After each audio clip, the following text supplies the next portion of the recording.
Okay. So, I don't know really why I'm doing this. I've always wanted to get back into YouTube. YouTube has been obviously a very awesome space for a lot of different creators, and I've had a decent amount of success over on TikTok, and I really wanted to try this platform out.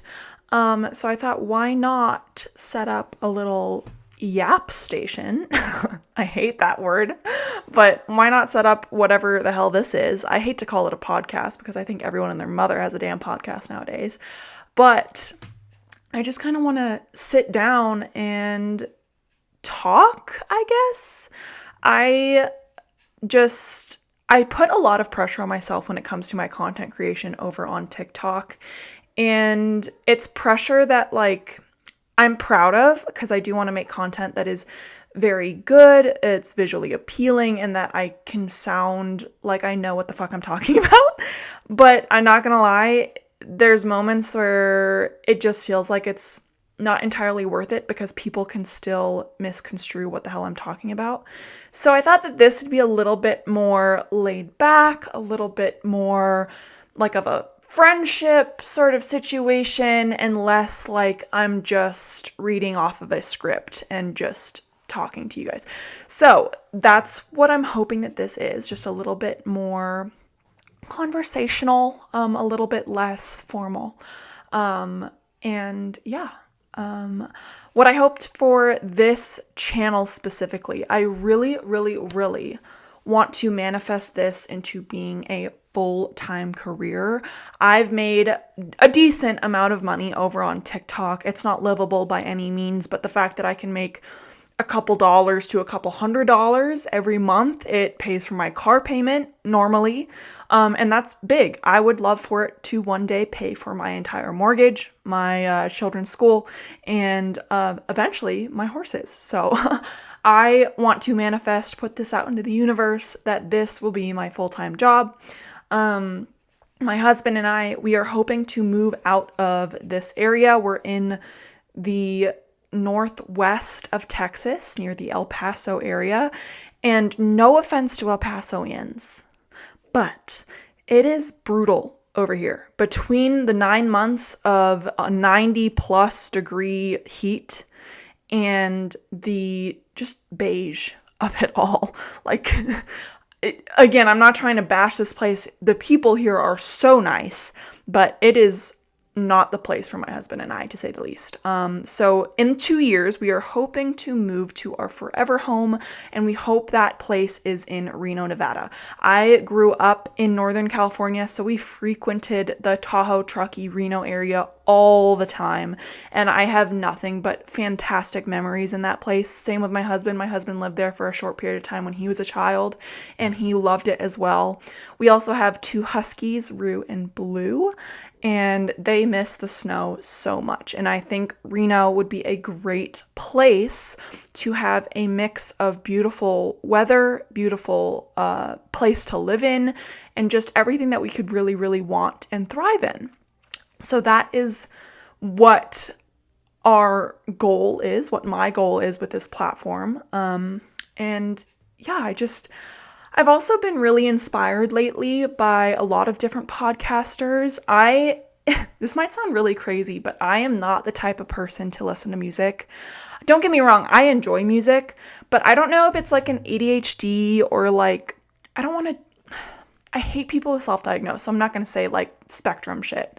But I don't enjoy listening to music the way that normal people do. I will hyperfixate on one artist or 5 songs, and I will listen to those 5 songs or that artist for, I kid you not, 3 to 5 years. The past 3 to 5 years, it has been Queen, Ariana Grande, Adele, some Elton John songs, and recently I've been I've been listening to Pink Pony Club by Chappell Roan on repeat for ever. So because that gets very repetitive, obviously, I prefer to listen and or watch podcasts. So this is I hope that this platform can be something for you guys that you guys can enjoy, just like how I enjoy other podcasters. So if you're a podcast lover like myself, you enjoy listening to people talk, go ahead and put this on and go do whatever you need to do. I know that I always put a podcast on whenever I'm doing the dishes, whenever I'm folding laundry, whenever I'm driving anywhere, I listen to podcasts religiously, and I am always looking to find someone that is interesting and within my realms of interest. So if you're here and you like pop culture, if you like conspiracy theories, if you like horses, if you like just like thinking about what, I don't know, humanity means, and how we can treat ourselves better and our animals better, and what everything in life means. It sounds like I'm so high right now, but I swear to God, I'm not. Anyway, so today we are going to talk about ghosts, specifically ghost stories within the horse industry.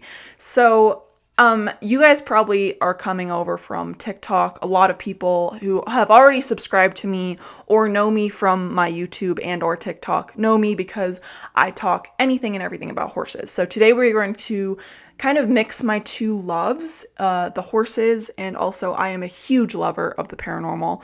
My husband loves every year to treat me to a ghost tour or like a ghost activity around Halloween time, and I love it every single time. I think it's so awesome. I think ghosts, whether you're a believer or not, it's just this idea that some people, some of their energies are just stuck in this place. And this might be, I don't know if it's the Buddhist religion. I think it's the Buddhist religion. But when you pass on, when you die, you are given, I want to say 30 days to have your loved ones that are still living pray over you, pray over your soul, and those 30 days are supposed to be basically like a sending you off into the light sort of situation. And if you do not get sent off into the light, if you cannot find the light within those 30 days, you are then stuck in this, what is it, the fifth realm, the fourth realm, whatever realm, and you are stuck in that place doing that day that led you to your death over and over and over again until the end of time. And in my opinion, when we think of all these ghost stories, that aligns very well with what ghost stories we have today. Like when we talk about ghost stories, a lot of people who have had a paranormal experience, it's with a ghost that goes about the routine. I know one guy, he lived in an apartment and he swears that his apartment was haunted by an old man. And this old man had a routine of getting up every morning, having a black coffee and a cup of oatmeal. And every morning without fail, the cabinet door for the bowls would be open. And not only that, but it would smell of coffee.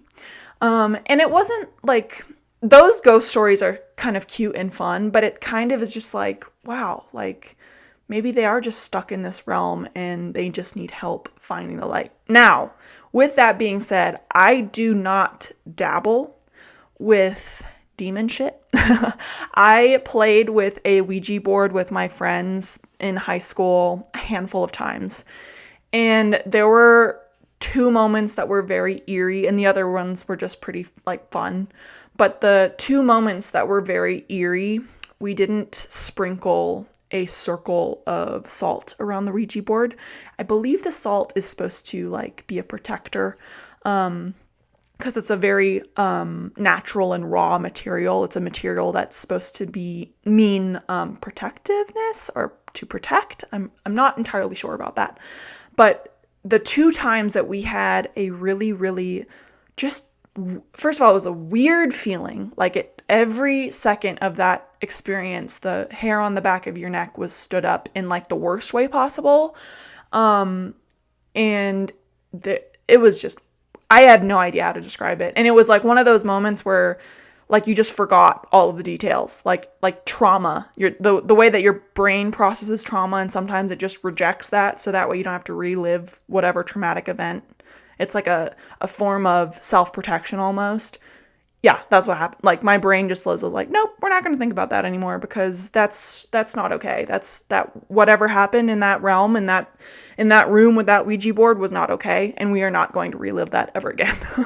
So, my thoughts on ghosts, I do believe that they are real, but I really try to reject the idea of like demons per se. I do believe that there are ghosts that have not passed on because they are very angry and they do not want to pass on yet. And I don't think that that's a demon per se. I think that's just an angry individual that has yet to resolve those feelings, unfortunately. And then there's also, I think a lot of the times there's just portals to different things whenever we walk into a room that has a certain energy or we walk into a place that has a very weird energy. I do believe that there are just portals. There is this one podcast that I listen to. It's called Two Hot Takes, and the main podcaster is, I think, Morgan or Megan. She's also a horse girly. Whenever she talks about horses, I feel very seen and heard and validated. But she talked about this one paranormal experience that she read over on her podcast, where basically this group of individuals were hired to do a paranormal investigation at a hotel. And the reason why is because all the people that were working at this hotel, the hotel was still under construction. It was not yet to be open. It still had, I think, like 2 to 6 months of construction before they could open.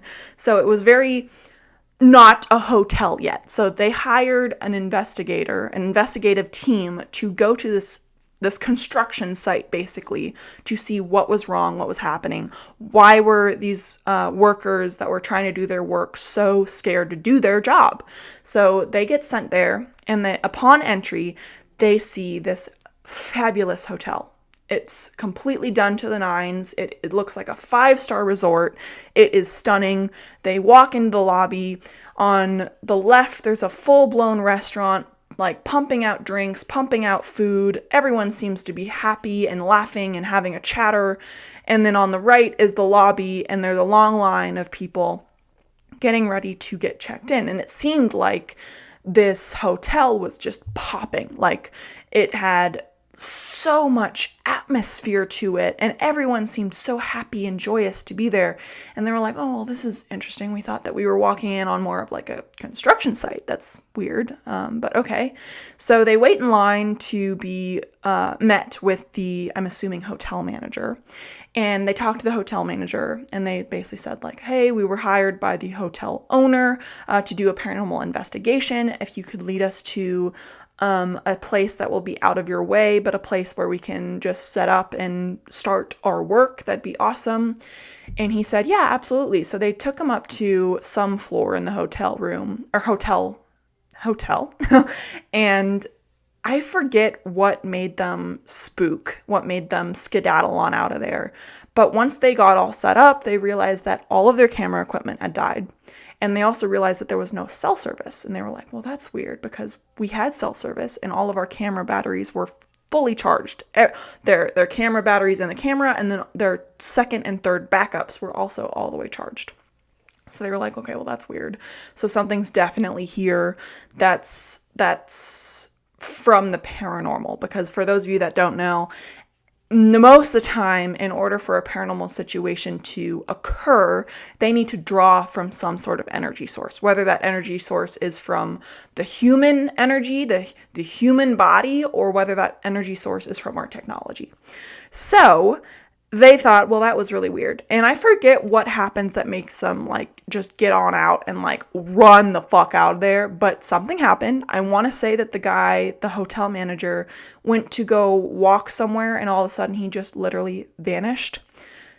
I don't know for sure though. Anyway, they ended up leaving real quick. And as soon as they get out of the hotel, and as soon as they're back in their car that's parked facing the hotel, they look up and they see a hotel completely under construction. So whatever they just saw, whatever they just witnessed, was entirely made up. It was an imagination. And it was crazy because this group of men, I think they're all men, this group of men, they all had the same epiphany. They all had the same imagination. whenever they like were trying to double back and think back onto what they actually saw, they would be like, oh, well, what color was the napkins in the restaurants? And they all said it was burgundy. Okay, well, what were the curtains? What color were the curtains? Oh, well, dark red. Okay, well, what was the pattern on the carpet? And they all agreed that it was this weird 20s pattern. Anyway, it was a truly, like, it gave you goosebumps when all of a sudden they turned around and there was just nothing there, like construction. So they obviously could not conduct their paranormal investigation between getting spooked and between all their camera equipment dying. But that sort of situation, I believe that there are portals to other worlds, other times, other realms. I don't know. There's a belief that there are many different parallel universes. Wow, I can't talk. There are many different parallel what's the word I'm looking for? Universes. Parallel universes. Is that the word I'm looking for? I think it is. You know what I'm saying. You get what I'm saying. But the idea is that even though there's all these parallel universes, sometimes they cross ever so suddenly. And it becomes that, where there's just moments of pure, what the fuck was that? Like, what the hell? How do you explain that to someone? So that's my kind of obsession with ghosts. Just this idea that they're stuck, and this idea that there's possibly parallel universes crossing on one another, and by happenstance, we end up with this, what the fuck did we just witness? And those two ideas are sort of very, very interesting to me and very intriguing to me. And it makes me really wonder and really want us as a society to just like be curious about that, because we don't know what happens when we're gone. You know, we don't know what happens once our heart rate is done, once our brain is gone, you know? So I would love for us to be a little bit more open-minded, a little bit more, I don't know, what's the word I'm looking for? Just curious to what this world has to offer, right? So, with that all being said, we are going to look at some horror stories. Sorry for babbling about all of that, but it's something that I'm very passionate about. So, this is the first story. All right, let's get into it. This happened back in the 90s at a farm in Maryland, right on the Pennsylvania line. The place was called Venture Farm at the time, part of the historic My Lady's Manor. The farmhouse dated back to 1780, and the old bank barn had been restored, but it still had that eerie, heavy feeling older buildings carry. I didn't witness this myself, but I 100% trust the people who did. One night, the barn manager called one of our teenage boarders around 2 a.m. Her horse was showing signs of colic. Any horse person knows how serious that is. The girl's father, a well-known tax attorney from Baltimore, drove her out to the farm in the middle of the night to help walk the horse until the vet could get there. Here's where it gets insane. While they were in the barn, one of the big wooden doors suddenly creaked open. A woman in a blue gown came running through, screaming silently, mouth open in terror, holding a wooden pitchfork above her head. I just got goosebumps. Oh, that's so fucking scary. The father said her face was twisted in fear, like she was running from something, but the creepiest part, she wasn't solid. He said she looked like a hologram, not flesh and blood, and as she reached the far end of the barn, she just vanished. Poof, gone. The daughter was hysterical. The horse oddly didn't react at all. They left the next morning. I saw them moving out, and when I asked why, the father told me everything. His daughter refused to set foot in that barn ever again. The barn owner was so intrigued, he started digging into the history of the property to figure out who the woman might have been, but hit a dead end. No names, no records, nothing that explained what they saw. Then, this is what freaked everyone out even more. A few weeks later, the dogs came home carrying a human jawbone. A woman's, nonetheless. Keep in mind, back in the 1700s and 1800s, people often buried their family members on their land, but there were no gravestones anywhere on the property. Just the old house, the old barn, and whatever else was still lingering. No one figured out who she was. Spooky. Spooky, spooky, spooky. I don't know what I would have done. I probably would have left just like her. Like, first of all, could you imagine your adrenaline getting a call at 2 a.m. saying that your horse is colicking and you need to go walk it? Like, that's already a nightmare for many horse people, right? But then to witness that, like, what else? What if it wasn't just a blue gown and she had a fucking pitchfork over her head? What if she went and just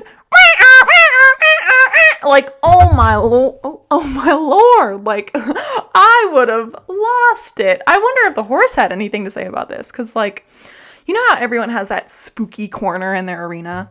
I wonder if the horses reacted to anything that happened that night. Like, I wonder, because they say that she went down the barn aisle. I wonder if any of the horses in the stalls that align next to the barn aisle were, like, creeped out, or they just were like, nah, that's normal. Like, that happens at 2:33 in the morning, which, by the way, is a witching hour for those of you that don't know. 3 a.m. is, like, the worst time to see this shit, because apparently that's, like, the hour where everyone can do whatever they want. I don't know. I don't know. Let's look it up. Which is funny because I have a 7-month-old son, right?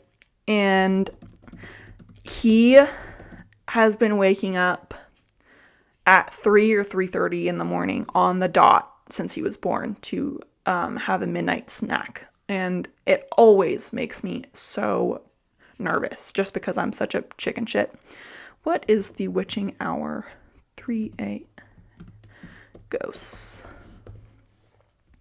In folklore, the witching hour, or the devil's hour, is a time of night that is associated with supernatural events, whereby witches, demons, and ghosts are thought to appear and be at their most powerful. Definitions vary and include the hour immediately after midnight and the time between 3 and 4 a.m. Yeah, not gonna lie, there were times when my son was first born, my husband and I would watch a scary movie because he was born around Halloween time. And when he'd wake up at 3:30 in the morning, I would, as long as he wasn't screaming his head off, I would just hold him, because I didn't want to get up and get out of bed and be alone to go get his bottle. But yeah, I'm a chicken shit. Anyway. So let's get into the second story. This one was actually sent by one of my followers or friends, mutuals, over on TikTok. You guys might know her, but we're going to get into this story. This story is a little less, I would say, paranormal and ghosty and more folklore-y and kind of witchy. So let's get into it. I'm from Michigan, USA. Since childhood, I've had an unusual connection with the paranormal and fae. For those of you that don't know, fae is like the fairy world or fairy realm. I once drew the Leah Fail, sorry if I mispronounced that, a fae portal at the age of 3, despite never being taught about it. At 16, I bought my first horse, a weanling colt named Lugos, after the Celtic sun god. The name was the only one he responded to, even before I officially chose it. I've been around other horses for over 10 years and felt confident caring for him. Not long after bringing him home to the barn where I worked, something eerie happened. One night I found his back legs gashed, a deep crescent laceration near his hoof. There were no sharp objects in the pasture and no signs of a struggle. The next morning I discovered clean, fresh intestines from a small animal placed right where I always walked, a chilling offering, perhaps an apology. The wounds resembled claw marks, and others who visited the barn without even being told anything, also sensed a presence, something stalking from the woods. One friend felt it could be a portal. I hung an iron horseshoe outside of Lugos' stall. Days later, a sudden tornado hit. No sirens, just chaos. The twister was headed straight for us, but diverted last minute. After the storm, the strange feeling vanished. We believe the fey creature was trapped between the electric fence and the power lines, and the outage set it free. Years later, after moving to a small farm, I encountered something completely different, much darker. In the fall of 2023, something large and shadowy with yellow eyes watched me from the trees. It moved like a beast, but had a human-like form. Lugos tried to block my friends from walking near that spot. One of them later saw the same creature. We placed iron horseshoes at each corner of the property. It hasn't returned. That land has been active. Gnomes in fields, ghosts in the house, fey traps like dancing leaves with no wind. I once heard footsteps above the barn at night, human-sized, and paced the roof while my horses stood alert beneath. This year, my horses escaped and ran over a mile down the road. Nearly blind with my glasses, I cried and asked out loud for help. Suddenly, I saw a small figure with long black hair and a red shirt leading my horse back towards me. As I got closer, they vanished. I truly believe someone, spirit or deity, answered my call. This one reminds me a lot of, what's that one horror movie about fairies? And I think it was fairly recent that it actually came out. Fairies in a Forest. Yes, The Watchers came out in 2024. I believe you can watch it on Netflix. That's where I watched it. But The Watchers, let's look at the IMDb. A young artist gets stranded in an extensive, immaculate forest in Western Ireland, where after finding shelter, she becomes trapped alongside 3 strangers, stalked by mysterious creatures each night. So the story basically follows this Irish woman. Actually, I don't know if she's Irish. A woman. And she gets trapped in this space in the forest with 3 other strangers, like it just said.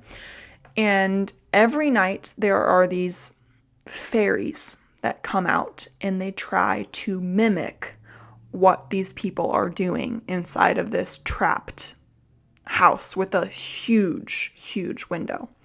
And the people inside this house never see the fairies, but the fairies always watch them. And I don't want to spoil it for anyone, but basically the fairies are trying to mimic the humans, so that way one day the fairies can go out and be a human instead of trapped in this forest. And this kind of reminds me of this story. I don't know if I'm a believer in fae per se, but it's kind of along the same lines of just some things cannot be explained. And there's also just so many stories and like art history that we see dragons and knights in shining armor and mermaids and fairies. And there's all these things that you're just like, okay, all these different cultures who maybe at one point crossed paths during war or whatever. But other than that, you're not talking about fairies and dragons and war, right? How do so many different cultures at a time where like stories and like that and things like that do not get shown, right? How do they have so many different similarities across all these different cultures? That's where I'm like, did we just kill them all off? Like, I love it when my stuff decides to stop recording without my acknowledgement. Anyway, like I was saying, I find it very interesting that across so many different cultures, especially in a period where we weren't able to share such stories so freely and so easily, that there's so many similarities within these folklore stories, within fairies and dragons and mermaids. Very interesting to me. And I think that even though this doesn't make me as like creeped out as like ghosts or anything like that, it's still one of those things that interests me. So let's go ahead and we are going to move on to our last story. All right, this is titled Haunted Carriage Barn. I'm from Northern California. My horse and I moved to a privately owned facility that used to house carriage horses. The stalls were oversized to accommodate the draft horses, and it had a decent selection of turnout space with a nice arena and very close to the local showgrounds. It seemed like a nice property for me and my horse, and it seemed like something that would work out just fine for what we wanted to do. But this quickly became a property that would keep me up at night and gave me very uneasy feelings. When we moved in, it was just after daylight saving, so of course everything got super dark super early. And it was at this moment that I realized the lighting of this property was very flawed, so a lot of things would play with your eye. Since I work, I spent all winter in the dark working with my horse, and I finally convinced the barn owner to install lights in at least the arena in the front of the barn. It made the world of difference, but maybe they weren't installed correctly because the lights kept shutting off without warning. I didn't think much of it because the owner tends to try to DIY things in an effort to cut costs, so I just thought he installed them wrong. A few weeks later, after the lights were installed, I was grooming my horse in the cross ties, and we overlooked the entrance at the barn where I could see the arena and the barn entrance. Both were lit with lights turned on. My horse looked up and stayed looking out to the entrance like a statue and let out a few dragon snorts. She's not the type to be spooky, so I looked where she was looking. I saw nothing. But then the lights turned off. Frustrated, I went to the end of the barn aisle to go turn the barn lights back on, and I'd work my way to the arena once we were ready to ride. As I made my way to the end of the barn aisle, there's a staircase that leads you to the hayloft in what used to be a small apartment for the barn workers. I heard footsteps run up the stairs. I peeked around the corner. I said, "Hello?" And the hayloft door slammed. No barn worker has been in that apartment for the last 2 decades. Kind of spooked out, I decided not to ride. I put my horse away and tried to convince myself that it was probably just the property owner doing something up there. A few weeks later, very similar situation happened. My horse looked towards the entrance of the property. I checked, nobody there, lights turned off, and I go to turn the lights back on. This time, no footsteps. I turn the lights back on, and as they flicker on and look back to my horse in the cross ties, I see someone peek in and out of a stall. I say, "Hello?" My horse all of a sudden spooks, breaks the cross ties, and ends up running around the property. I catch her and put her back in the stall, deciding again not to ride. A few weeks later, yet again, very similar situation. My horse looked at the entrance of the property. I checked, but this time, I see someone dressed in all black waiting at the top of the entrance. The person looked to be a man, dressed in formal attire, but from another time. From an older time, like the Victorian era. He just stood there, looking. I waved at him, he walked away, and seemed to vanish. I thought to myself that he did not vanish, and that he just walked off into the dark. A few weeks later, this is the part where I made plans to leave because I could not be there anymore. My horse looked at the entrance of the property. I checked. The same man at the entrance of the property was dressed in all black Victorian attire. I waved, but this time, he started running at me. Running straight for me and my horse. I'm frozen. My horse is freaking out and I do not want her to break free again. So I turn to my horse in an effort to just focus on her. As I turn, the man vanishes. But not 5 seconds later, crazed footsteps running up and down the hayloft staircase and opening and shutting of the door. I try to focus on my horse and not the scary situation I am in. Then all of a sudden, all the noise and the crazy energy just stops. My horse is still frozen like a statue, clearly still fearful. I take a look around. Seems like everything is back to normal. I put my horse in her stall, clearly not feeling okay to ride. I shut her door and look at the end of the barn aisle. The man in all black. Again. He points to the entrance. The gate that is always shut is wide open, as if to say, "Get out." I make a few phone calls and manage to get my horse out the barn by the weekend, but I never stepped foot in that barn ever again. Oh my god, that reminds me of that scene in the movie Get Out, where that man all of a sudden is just running at the main character and just diverts at the last second. This reminds me a lot of, I wouldn't call it a ghost story really, but like I also stayed at a property in Northern California with my horse and my trainers and their horses, and it was also an old carriage barn, and it was, I never saw any apparitions, but there was this part in the barn where as you reached the end of the barn aisle, there was a door that either led to the bathroom or up the stairs to the hayloft. And crossing that path, going from the barn aisle into this space and then into the bathroom, was always the worst feeling. And the bathroom was always so cold, like freezing cold. Even in the dead middle of winter, it was always so cold. And I remember all the time, like, I hated looking up at the barn, up in the staircase, because I just had this very weird feeling of that staircase. And I don't think I ever heard anything. I think I did hear footsteps at one point, but I didn't think anything of it. But there was always just a very weird feeling in that part of the barn, but nothing like this. That is crazy. I probably would have left the second those footsteps happened, not gonna lie. That is terrifying. But oh my lord, that is crazy. That is makes me shake, makes me shiver. So, I think that this was very fun. I hope you guys had fun with me. But I think that will do it for today. I don't really know what I will be talking about in the future episodes. There is one story that a follower over on TikTok sent me about a massive Facebook scam. So maybe next week we can talk about just scams on the internet. We know as horse people, there's plenty of those out there.